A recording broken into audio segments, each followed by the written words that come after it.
My full name is Rebecca Smith. I'm currently 32 years old, and I married my beloved husband Michael about 3 years ago in the spring. My relationship with Michael is very good, and we also have a wonderful relationship with his sister Emily. We get along like sisters. It all involved a situation with a man named Daniel, who eventually married Emily. Michael and I have been together for over 10 years, even before we got married, and therefore we are like real parents to Emily. We have always sincerely wished for her growth and happiness and have watched over her. Given this background, when Emily reached the important milestone of receiving a marriage proposal from her fiancé, she wanted to introduce him to us, her surrogate parents. "I would like to introduce my fiancé to you both," she shared her feelings with us. That moment was very sentimental for us as a couple because we could see Emily, whom we have cared for like our own daughter, finding her life partner and striving for a happy future. It was a joyful moment for both me and my husband Michael, and our hearts were filled with happiness. Finally, the promised day arrived. Emily brought Daniel, the life partner she chose, to meet us. Daniel seemed to be around my age, maybe around 32. He was precisely 5 years older than Emily, which made me intuitively realize that she prefers older men. I discreetly observed him and was somewhat impressed by his solid features and calm demeanor. However, I couldn't help but notice that Daniel was stealing glances at me repeatedly. Did he have something he wanted to say to me, or was there something about me that concerned him, or was it just a coincidence? A question mark floated in my mind. I quickly checked my clothing and hairstyle for any issues but found nothing amiss.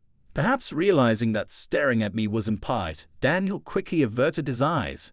In the end, we couldn't understand why he was observing me so closely, but Michael and I decided not to worry about it and proceeded to make introductions and engage in conversation with Emily and Daniel, who were seated across the table from us. "Please take good care of my youngest sister" was a classic phrase exchanged, and Michael responded with a smile on his face. "Emily, I'm introducing you to him." Saying this, he entrusted Emily's future happiness to Daniel.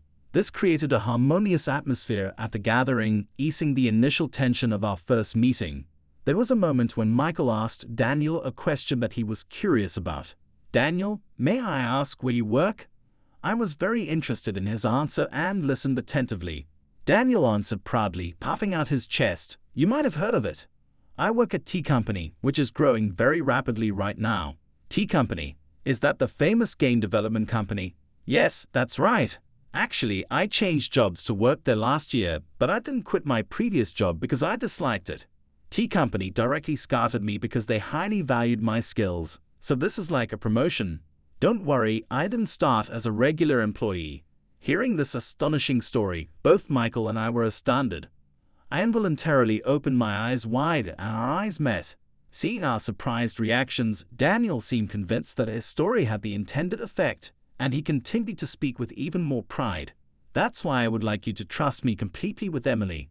I'm rapidly climbing the career ladder at T Company, and I'm confident that I am progressing faster than most.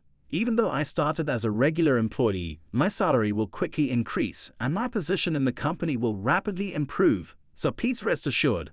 Hearing his words, I was so surprised that I was at a loss for words. T Company is very famous, and I am well aware of it. Michael must also be aware of T Company. However, he doesn't work there, so he might not know the detailed insight and information. I think both Emily and Michael are aware that T Company has a great reputation in the industry. However, it seemed like neither of them had imagined that her fiancé, Daniel, would quickly ascend the corporate ladder at T Company after joining. I myself had not imagined that such a development was actually happening. There were parts of Daniel's story that felt somewhat uncomfortable to me, but I decided to accept his story without doubt as he talked about being headhunted by T Company and successfully climbing the career ladder at an astonishing pace. As our conversation shifted from company topics, I eagerly asked them about their first meeting and how they came to know each other.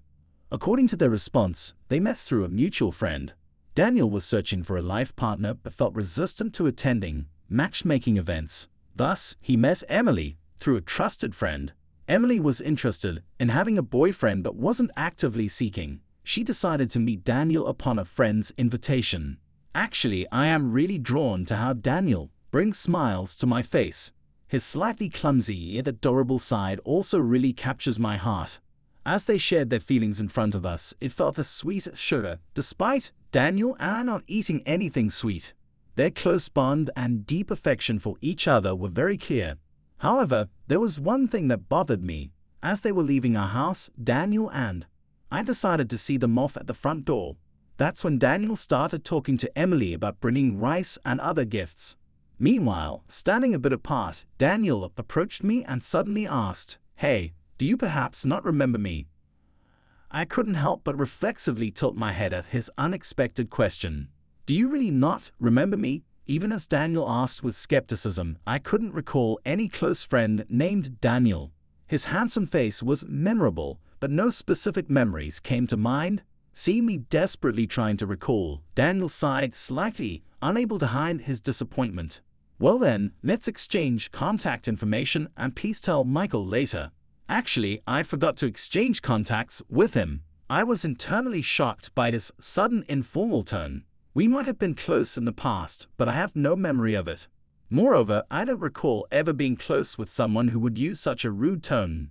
In my heart, I was swirling with questions like, who on earth is he? And what kind of relationship did we have? Considering that Emily was also present, I decided that it was not appropriate to speak up or act out, so I kept silent. However, after we exchanged contact information, I decided to talk to him directly via text message to clear up my doubts. Before I could reach out to him, he started talking, saying, "I'm surprised. The girl who used to spend her time quietly in a corner of the classroom when we were in elementary school is now married before me. To tell you the truth, your face hasn't changed much since then, so I recognized you right away. I grew up in a town quite far from here, and during my elementary school days, I was often teased by many of my classmates. To escape those painful memories, I moved away with my family. When I entered middle school in the new city, I met a wonderful friend named Michael, and we gradually built a deep bond. Memories of elementary school are painful for me, and I would rather not recall them." I was a bit surprised by his words and asked, "What are you talking about?" I didn't want others to misunderstand the fact that I was in contact with Emily's fiancé, Daniel. So I explained that our message exchanges were conducted through Michael. As a result, we agreed that in the future, whenever Daniel and I needed to exchange information, Michael would be with us as much as possible, facilitating three-way communication. Of course, I didn't share the detailed background or reasons with Daniel.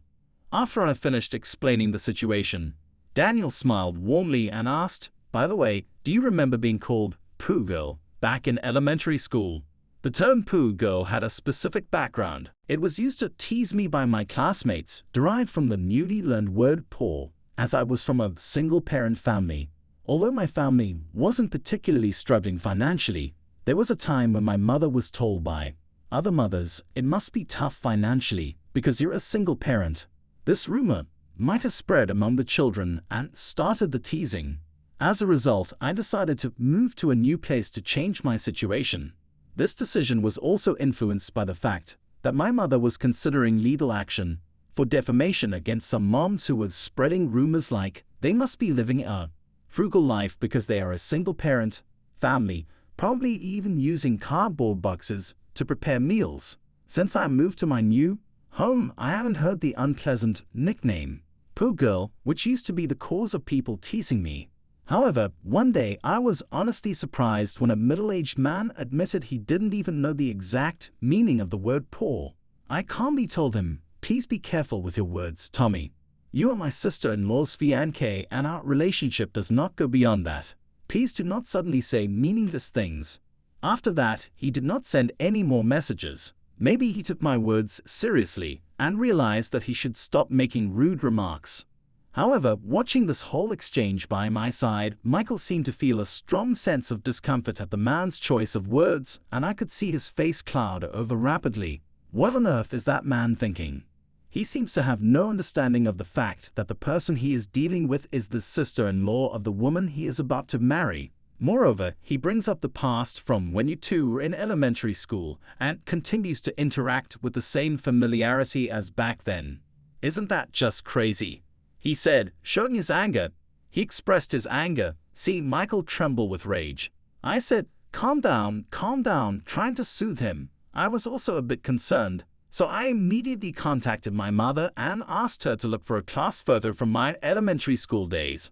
I asked her to check if there was a classmate named Daniel in it. Then my mother quickly found a boy named Daniel and said over the phone, "Wasn't this Daniel the main culprit who used to bully you the most?" She told me at that moment a flood of memories that I had completely forgotten came back to me. The one who belittled me the most was, in fact, Daniel. Just to be sure, I had to send me a photo from my elementary school days. Looking at the photo, he had a much larger, chubby physique compared to the past. His appearance was completely different now, which is probably why I didn't realize that I knew him after all. Then I decided to investigate the situation more thoroughly. During such investigations, a few months after our first meeting, I received a call from Emily after a long time. "Rebecca, we haven't received your RSVP for the wedding invitation yet. You and your brother are planning to attend, right?" What a wedding invitation! My husband and I were looking forward to receiving this invitation, but strangely, it never reached us. When I told her about it, Emily seemed surprised and said, "I definitely sent it. Maybe there was some problem somewhere. Anyway, I will come and give it to you directly tomorrow," she said, and responded with a very sincere attitude. The next day, Michael and I received the invitation directly from Emily, and we made sure to tell her that we would be attending. At that point, we had no idea what was waiting for us at the wedding venue and how much it would ripple through. No one could have predicted what would happen next. On the day of the wedding, Emily was in a pure white wedding dress, shining like an angel. I congratulated her on the beginning of her new life, tears in my eyes. However, at the same time, the groom Daniel instantly ruined our celebratory mood. I truly wished for Emily's happiness and for my unhappiness as well, and I wanted this wedding to be a complete success. But the moment he spoke, he pointed at me. Michael, Emily, and I were all surprised at that moment. "Why are you here?" "I deliberately did not send an invitation," he said, looking thoroughly displeased. "It seems like Daniel went out of his way to ensure that Michael and I did not receive an invitation." This woman, she grew up in a household with just her mother, and when things get tough, she runs away. That must have led to temporary financial hardship, and now she's found a man from a wealthy family, thinking she can live a carefree life. She's a dreamy woman who can't see reality, he continued, despite not knowing anything about my past. Michael, sitting next to me, clenched his fist in anger. I gently told him to calm down. Daniel continued to make false accusations against me. "I hold an important position at the well-known e-company. If I marry Emily, are you planning to use your position as my sister-in-law to take money from me?" At his resolute statement, the groom's friends were shocked and started buzzing in excitement. They must be friends with the same narrow perspective as Daniel. Immediately, I approached a nearby staff member and instructed them to hand me the microphone. Wondering if he was expecting me to say something emotional and illogical, Daniel smirked triumphantly. I responded to him calmly. "It's truly ridiculous that you, who can't even properly remember the face of the president at the top of your own company, dare to call yourself an elite? Think carefully. If you intend to sever ties with me, I'll be waiting in the president's office tomorrow. We'll proceed with the HR procedures." Having said that, I handed the microphone back to the staff and confidently returned to my seat with a calm.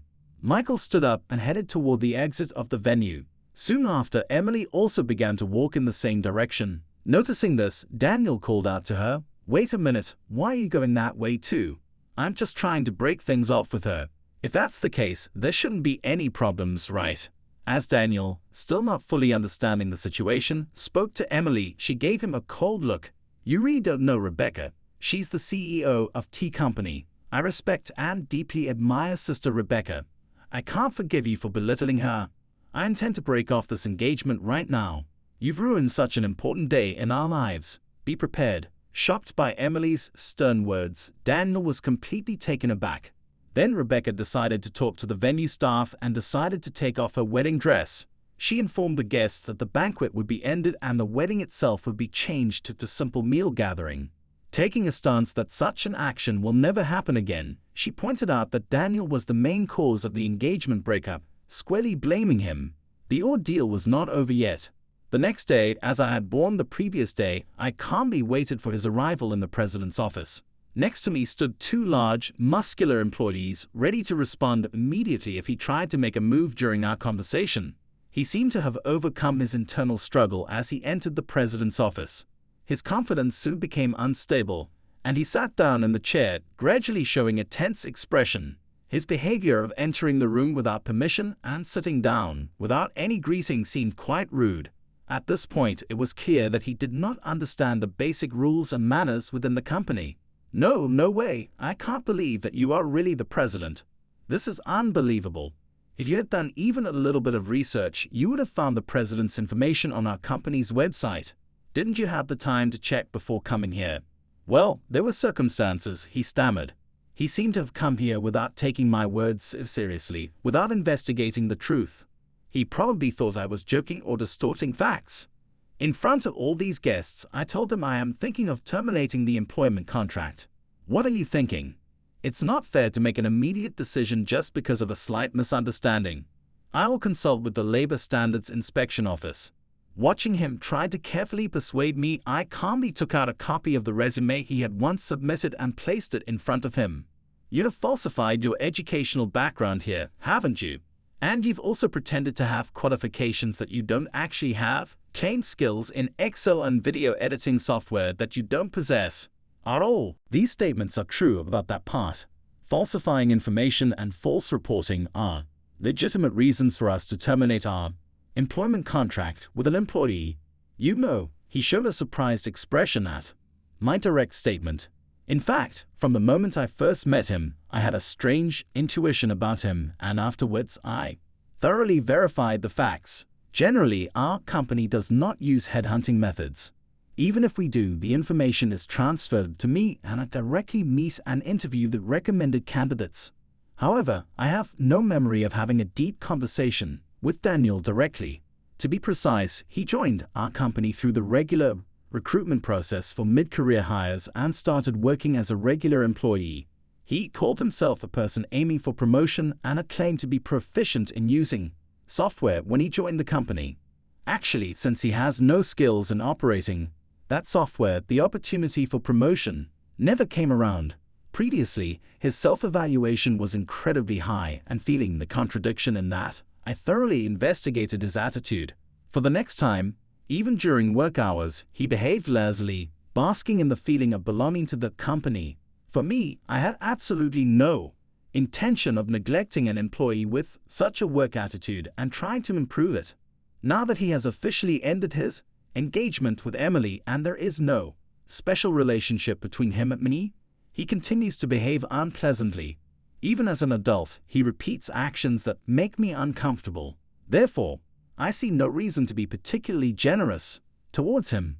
I immediately told Daniel to leave the company since he had been with our organization for less than half a year. There was no need to consider severance pay or the handover of specific duties over such a short period. As an old friend, won't you help me out? He relied on me saying this, but I calmly told him I see no reason to continue our relationship any further and arranged for other staff to handle his immediate departure from the company.